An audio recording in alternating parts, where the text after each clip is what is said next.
Good morning all of you. आपका अपना YouTube channel Arjun teach mat में स्वागत है। आज मैं आपके सामने इंटरमीडिएट एग्जामिनेशन का जो आने वाले 2022 में होने वाला है उसका नेट प्रैक्टिस लेकर आया हूँ, वो भी बायोलॉजी का। तो मेरी वीडियो को अंत तक देखिएगा और सब्सक्राइब करना ना भूलिएगा।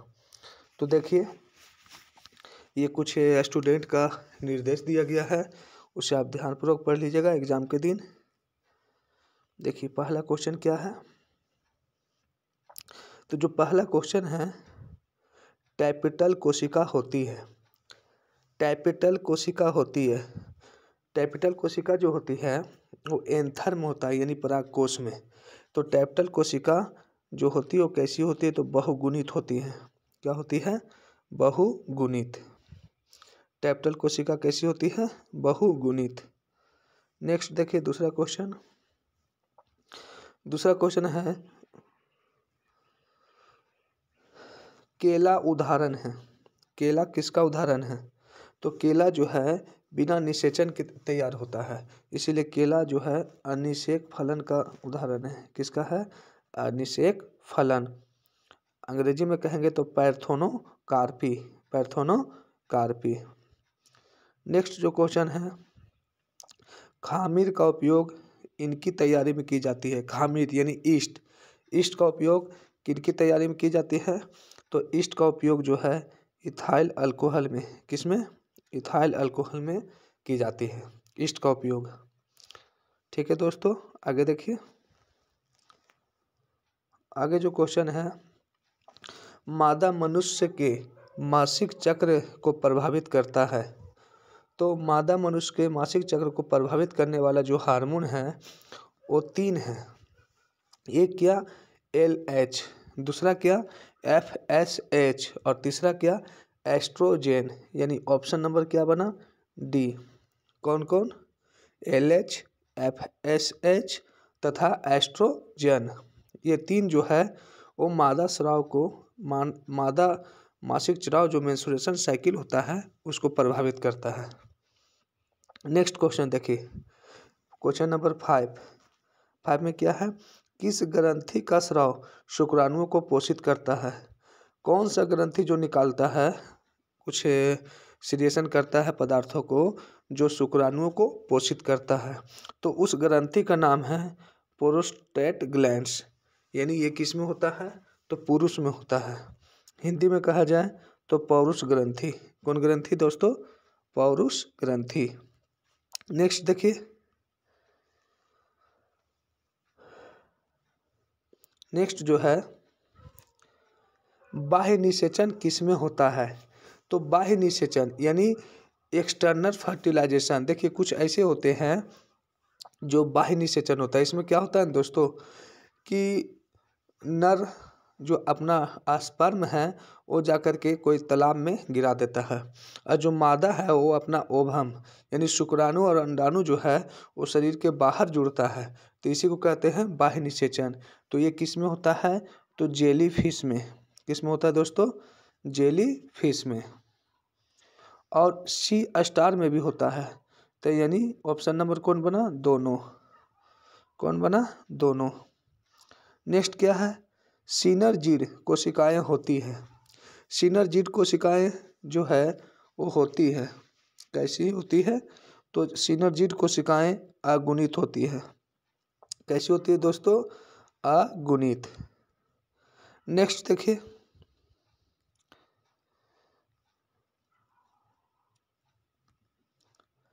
फिर कहता है स्वपरागन यानी सेल्फ पोलिनेशन। स्वपरागन, सेल्फ पोलिनेशन होता है। सेल्फ पोलिनेशन किस में होता है? तो ये होता सेल्फ पोलिनेशन जो है उसे कहा जाता है कालिस्टोगैमी। क्या कहा जाता है? कालिस्टोगैमी। फिर क्या है? टेटनस द्वारा उत्पन्न विष प्रभावित करता है।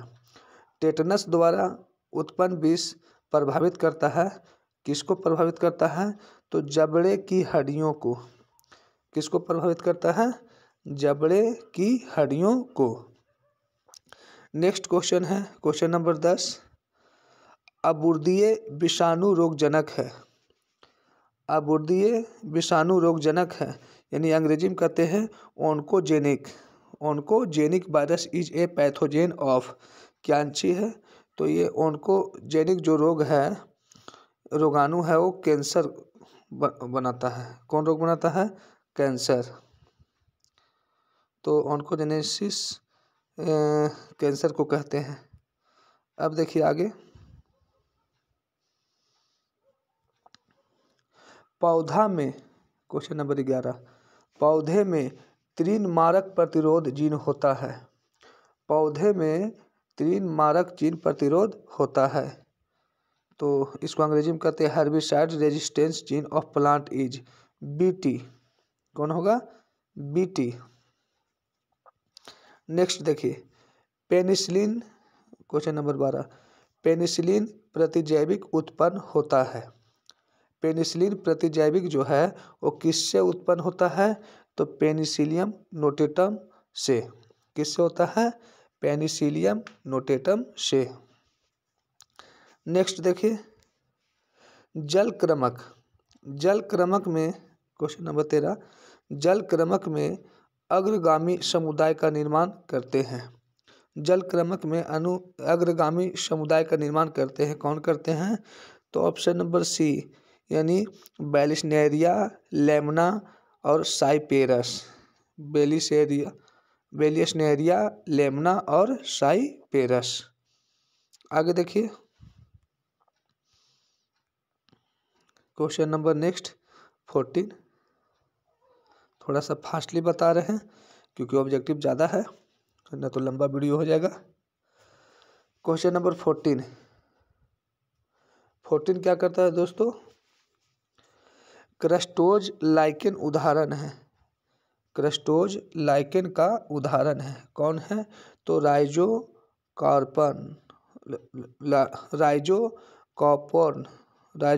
राइजोकार्पन, ठीक है। नेक्स्ट क्वेश्चन नंबर 15, गुणसूत्र का यूक्रोमैटिन होता है। गुणसूत्र का यूक्रोमैटिन कैसा होता है? तो होता है जनरली एक्टिव, यानी अनुवांशिकता सक्रिय। कैसा होता है?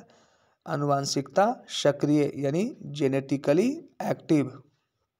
क्वेश्चन नंबर 16, संकर शक्ति निम्न में से किस घटना के कारण होती है?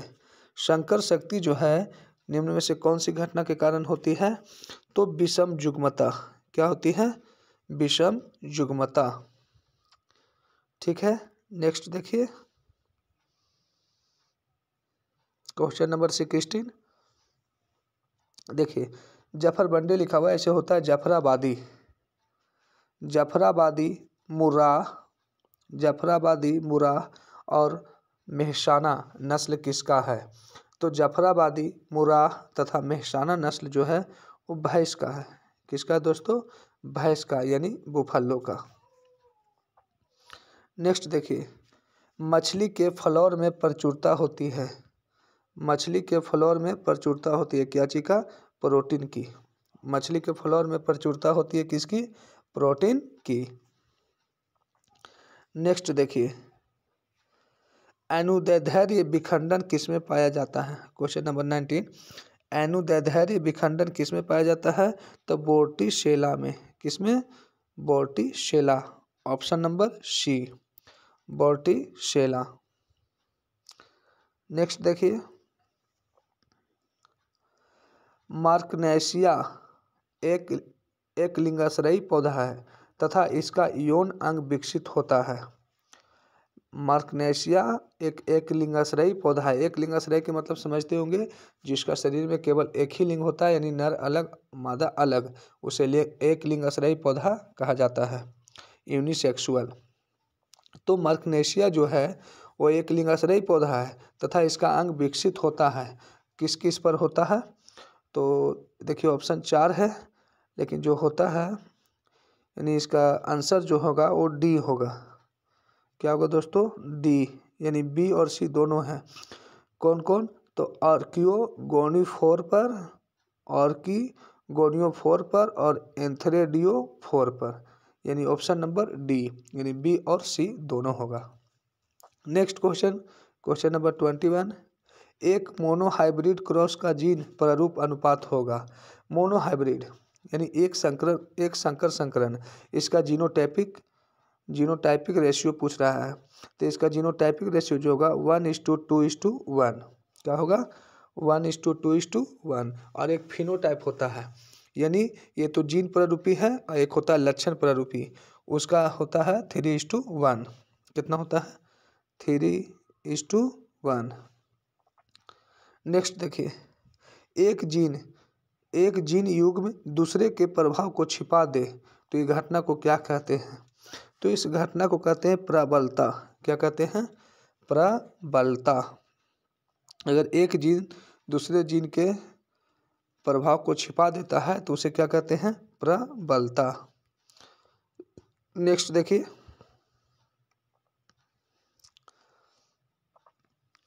पारस्परिकता एक उदाहरण है। पारस्परिकता एक उदाहरण है। तो पारस्परिकता जो है ये उदाहरण लाइकेन का है। किसका है? लाइकेन का। पारस्परिकता एक उदाहरण किसका है दोस्तों? लाइकेन का। नेक्स्ट देखिए, चरमोत्कर्ष समुदाय, क्वेश्चन नंबर 24। चरमोत्कर्ष समुदाय की प्रकृति निर्भर करती है किसको पर? तो जलवायु पर। चरमोत्कर्ष समुदाय की प्रकृति किस पर निर्भर करती है? क्लाइमेट यानी जलवायु पर। नेक्स्ट देखिए, एक बाध्य जड़ परजीवी है। एक बाध्य जड़ परजीवी है तो कौन है? रैफलेशिया। कौन है दोस्तों? और रैफलेशिया। नेक्स्ट देखिए,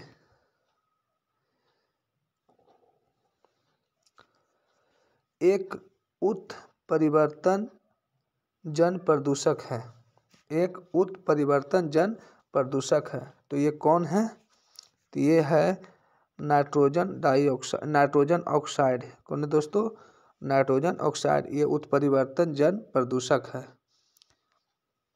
नेक्स्ट, एक 27 में क्या है? एक अजैव निम्नीकरण प्रदूषक है। मतलब ऐसा प्रदूषक जो अजैव हो अर्थात निर्जीव हो और निम्नीकरण हो तो उसको कहते हैं DDT पाउडर। कौन powder? DDT। Option number D, DDT। Next, शुक्राणु का निर्माण कहाँ होता है या शुक्राणुओं का विकास कहाँ होता है? तो शुक्राणु का विकास जो है वो शुक्राणु नलिकाओं में होता है। कहाँ होता है? शुक्राणु नलिकाओं में। अंग्रेजी में कहेंगे तो सेमिनिफेरस ट्यूबुलस। ठीक है, आगे देखिए, question number 29। Relaxin hormone. Question number 29 में क्या है? रिलैक्सिन हार्मोन किसके द्वारा निर्मित होता है? रिलैक्सिन हार्मोन जो है कहाँ से निकलता है? तो देखिए, अंडाशय में अंडाणु डेवलप होता है। अंडाणु जब वहाँ से निकलकर फैलोपियन नली में आता है और अगर निषेचन हो जाता है तो वह अंडाशय जो है वो एक ग्रंथि का काम करने लगता है और ग्रंथि का काम करने के बाद क्या होता है? तो एक हार्मोन निकालता है। उस हार्मोन को कहते हैं रिलैक्सिन हार्मोन। अर्थात अंडाशय द्वारा। किसके द्वारा? अंडाशय द्वारा। क्योंकि अंडाशय जो है, अंग्रेजी में कहेंगे ओवरी, अंडाशय जो है वो वहाँ से जब अंडाणु फैलोपियन ट्यूब में आ जाता है तो वह एक ग्रंथि बन जाता है और ग्रंथि बन करके रिलैक्सिन हार्मोन निकालता है। उस रिलैक्सिन हार्मोन से क्या होता है? तो जो गर्भकाल में बच्चा तैयार होता है, भ्रूणावस्था जो विकसित होकर के बच्चे का रूप लेता है तो उस समय वो रिलैक्सिन हार्मोन उस गर्भावस्था को, यूटेरस को विकसित करता है। नेक्स्ट देखिए, गैस्ट्रूला में एक छिद्र होता है वह क्या कहलाता है? गैस्ट्रूला में एक छिद्र होता है उसको क्या कहते हैं? तो ब्लास्टोपोर। क्या कहते हैं? ब्लास्टोपोर। नेक्स्ट है, मनुष्यों के अग्र अंग तथा पक्षियों के पंख होते हैं तो क्या होते हैं? समजात अंग। अर्थात उत्पत्ति और संरचना के दृष्टि से सेम है, काम चाहे जो हो उसे समजात अंग कहा जाता है। जैसे में मनुष्यों का अग्रपाद यानी दोनों जो हाथ हो गया सो, पंछी का दोनों पंख, बिल्ली का दोनों अगला पैर, अग्रपाद, ये सभी को देखेंगे तो उत्पत्ति और संरचना की दृष्टि से सेम है, इसीलिए इन्हें समजात अंग कहा जाता है। लेकिन अगर वही कहा जाए चमगादड़ के पंख और तितली के पंख, दोनों का काम एक है लेकिन उत्पत्ति और संरचना में काफ़ी समानता असमानता है, तो उसे कहेंगे असमजात अंग। क्या कहेंगे? असमजात अंग। आगे देखिए,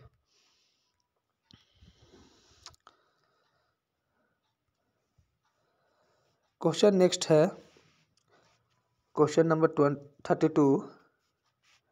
मछलियों का काल कहलाता है। मछलियों को काल को क्या कहा जाता है? तो डेवोनियन। क्या कहा जाता है? डेवोनियन। नेक्स्ट देखिए, क्वेश्चन नंबर 33। भ्रूण विकास का नियम किसके द्वारा प्रस्तावित किया गया था? भ्रूण के बारे में, भ्रूण जो विकास करता है उसके बारे में कौन प्रतिपादित किए हैं या कौन प्रस्तावित किए हैं? तो ये किए हैं वॉन वेयर। कौन किए दोस्तों? वॉन वेयर। Next question number 34। 34 में क्या है? उच्च भंडारण प्रोटीन वाला परजीवी पौधा है। उच्च भंडारण प्रोटीन वाला परजीवी पौधा है तो आलू है। क्या है? पोटैटो यानी आलू। नेक्स्ट देखिए, क्वेश्चन नंबर 35। 35 में क्या है? 35 में है डीएनए का 70 डिग्री सेल्सियस पर पिघलना किस बंधन के टूटने के कारण होता है?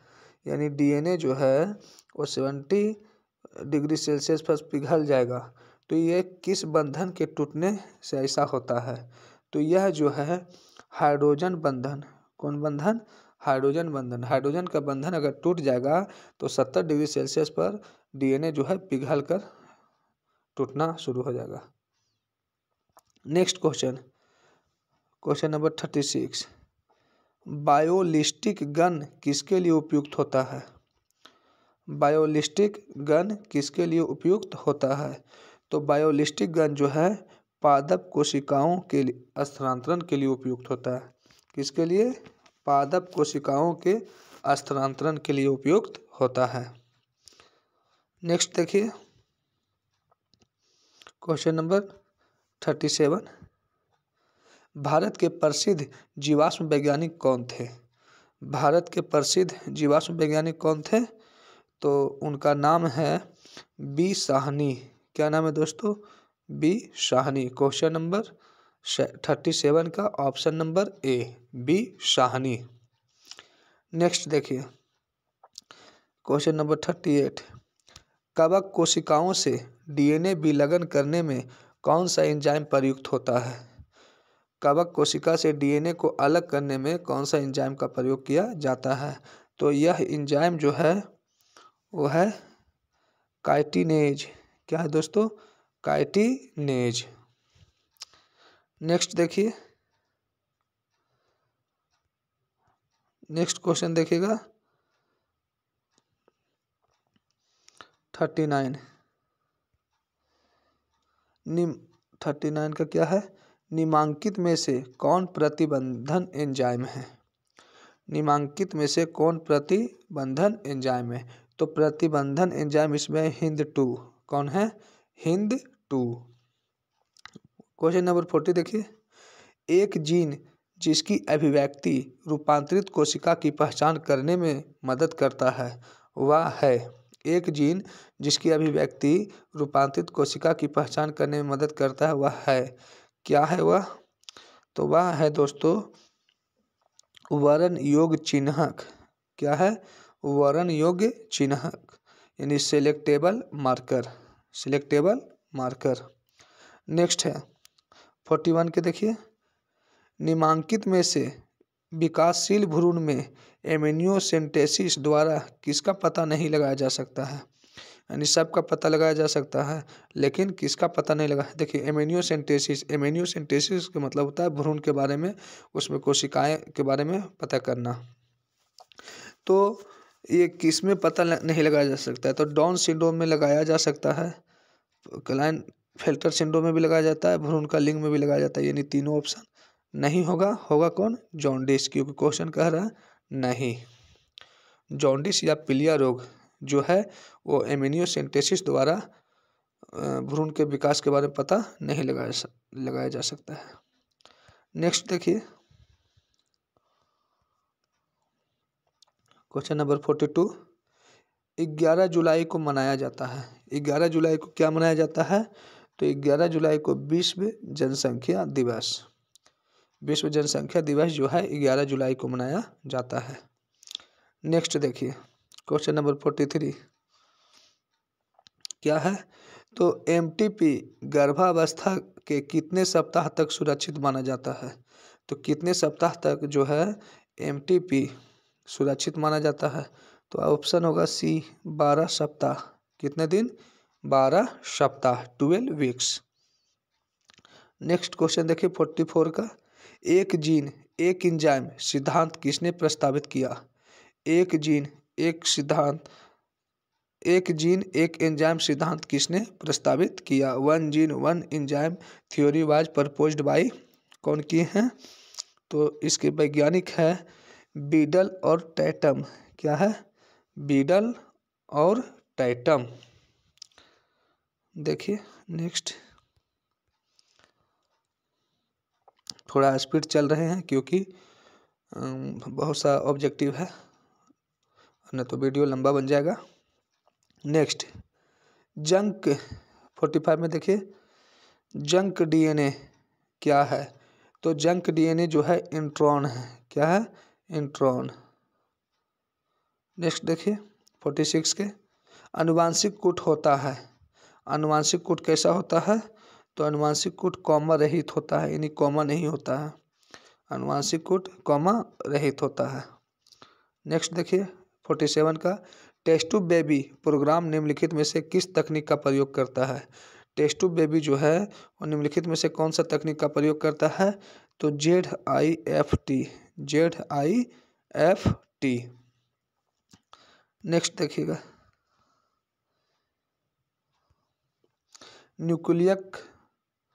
निकोलिक अम्ल बहुलक है। निकोलिक अम्ल किसका बहुलक है? तो निकोलिक अम्ल जो है वो निकोलियोटाइड का बहुलक है। निकोलियोटाइड बहुत होता है, निकोलियोटाइड्स मिल करके निकोलिक अम्ल का निर्माण करता है, निकोलिक एसिड का निर्माण करता है। Next question 49। अंतर्राष्ट्रीय जैव विविधता दिवस कब मनाया जाता है? तो अंतर्राष्ट्रीय जैव विविधता दिवस 22 मई 1992 को मनाया जाता है, 22 मई 1992 को। नेक्स्ट देखिए क्वेश्चन नंबर 50। निम्नलिखित में से कौन सा पौधे की प्रजाति लुप्त प्राय सूची में है? कौन सा ऐसा पौधा है जो समाप्ति के कगार पे है, लुप्त है? ठीक है, तो उसका नाम है निपैंथिस। क्या नाम है? निपैंथिस। नेक्स्ट क्वेश्चन है 51 का। भारत का राष्ट्रीय जलीय पशु कौन है? तो इस सभी को पता है कि भारत का जलीय पशु कौन है? तो डॉल्फिन है। कौन है? डॉल्फिन, यानी नदी डॉल्फिन। आगे देखिएगा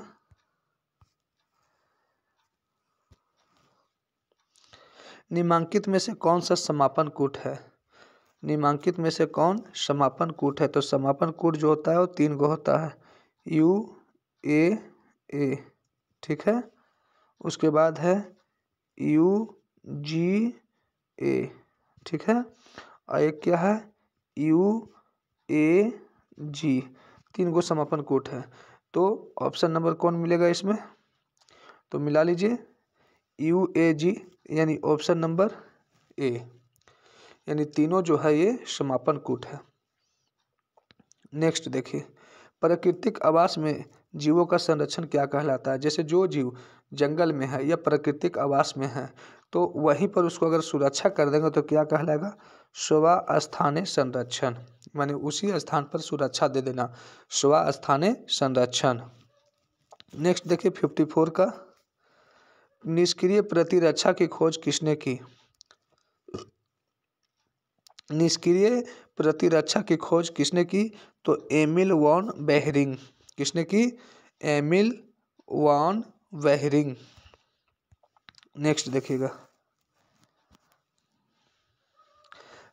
58 का देखिए, सॉरी 55।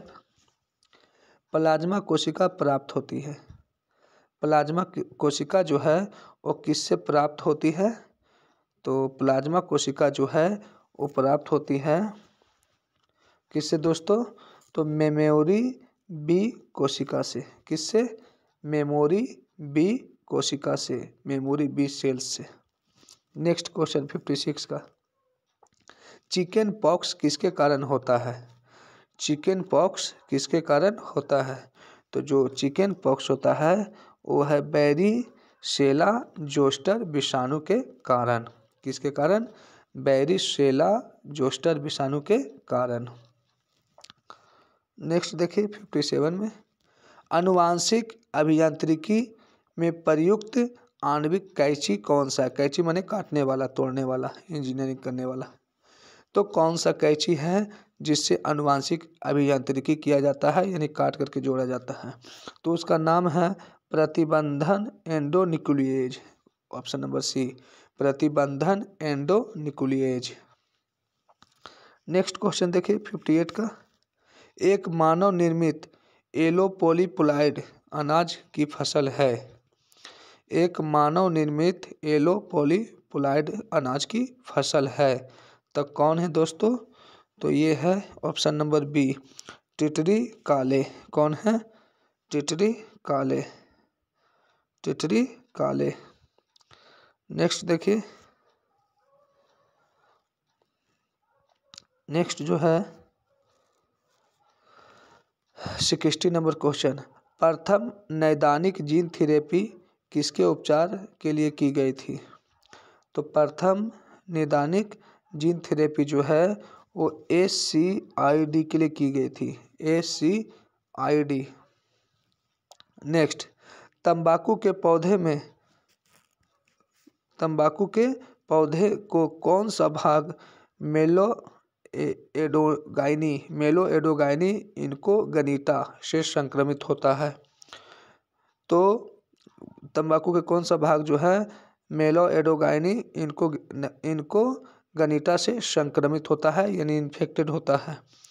तो वो कौन सा भाग इन्फेक्टेड होता है? तो जड़ भाग। कौन होता है? जड़। Option number D. नेक्स्ट देखिए, पहला क्लोन पशु है। पहला क्लोन पशु कौन है?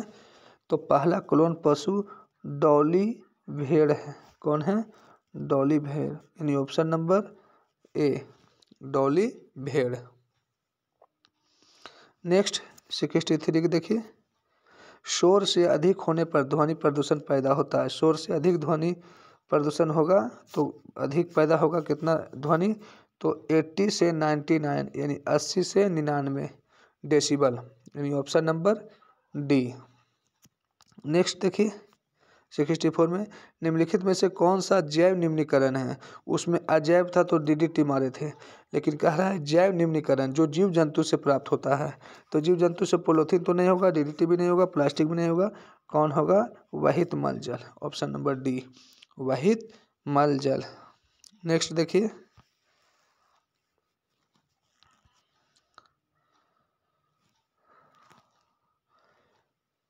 क्वेश्चन नंबर 65, कार्बन डाइऑक्साइड से अधिक विषैला CO होता है।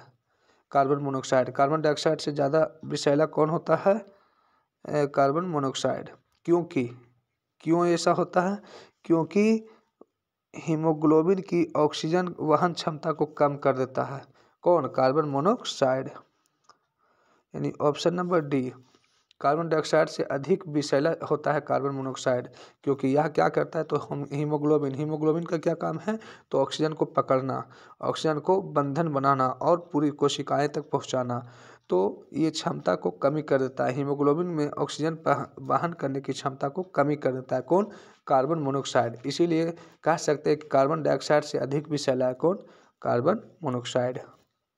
नेक्स्ट देखिए 66, निम्नलिखित में से कौन सा जल की शुद्धता के लिए प्रयुक्त होता है? निम्नलिखित में से कौन सा जल की शुद्धता के लिए प्रयुक्त होता है? तो कोलेरेला, कोलेरेला। नेक्स्ट देखिए 67 का, निम्नलिखित में से कौन ओपिएट नारकोटिक्स है। यानी नारकोटिक्स आपको पता ही होगा, जो नशीला पदार्थ बनता है, अफीम, चरस, गांजा वगैरह। तो ओपिएट नारकोटिक्स जो है वो मॉर्फिन है। कौन है? मॉर्फिन। Option number B. आगे देखिए,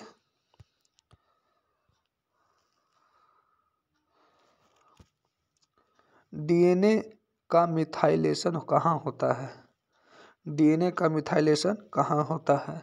तो डीएनए का मिथाइलेशन जो है साइटोसिन, जो न्यूक्लिक अम्ल है, साइटोसिन अवशेष पर होता है।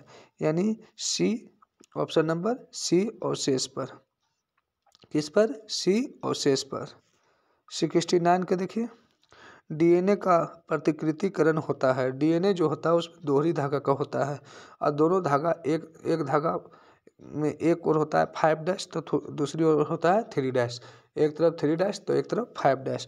तो ये डीएनए का प्रतिकृत जो होता है वो कैसा होता है? प्रतिकरण, फोटोकॉपी, तो दोनों होता है। यानी 3 से 5', 3 से 5' और 5 से 3' दोनों दिशा में। नेक्स्ट देखिए क्वेश्चन नंबर 70, mRNA का निर्माण कहाँ होता है। तो mRNA का जो निर्माण है वो केंद्रक में होता है। मैसेंजर आरएनए का निर्माण कहाँ होता है? केंद्रक में। वीडियो लंबा बन जाए इसीलिए थोड़ा सा स्पीड बताए हैं। धन्यवाद।